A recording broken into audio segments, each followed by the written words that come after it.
নবীজি বলেছেন রমজান মুবারকে মাস আসার সঙ্গে সঙ্গে আল্লাহ রাব্বুল আলামিন তিনি জান্নাতের সমস্ত দরজাগুলি খুলে দেন আর জাহান্নামের সব দরজাগুলি আল্লাহ রাব্বুল আলামিন বন্ধ করে দেন। সুবহানাল্লাহ।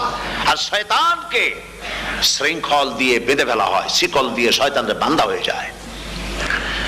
এই হাদিসটা যখনই শোনাই বিভিন্ন জায়গায় লোকেরা বিভিন্ন জায়গায় প্রশ্ন করে, হুজুর কোন তো যে শয়তানরে বাঁধতে হয়, কিন্তু রমজান মাস হতো লোকেরা মদ খায়, মিথ্যা কথা কয়, তাহলে শয়তান বাঁধা থাকলো কেমনে? এর ব্যাখ্যা হলো এই, কোন কোন ঘড়ি আছে একবার চাবি দিলে 6 মাস চলে, আর একবার চাবি দিলে 2 বছর চলে, আবার চাবি দিলে লাইফ চলে যায়। কোন মানুষের শয়তানে এমন চাবি দিছে যে চাবিতে 6 মাস চলে, কোনটায় 10 মাস চলে, কোনটায় বছর চলে। রোজার মাসেও যারা গুনাহ করে শয়তানে এমন চাবি দিছে যে রোজার মাসেও বন্ধ হচ্ছে না। এরা শয়তানের খপ্পরে পড়ে গেছে। আল্লাহ এই চাবি থেকে মুসলমানদেরকে হেফাজত করুন বলি আমি।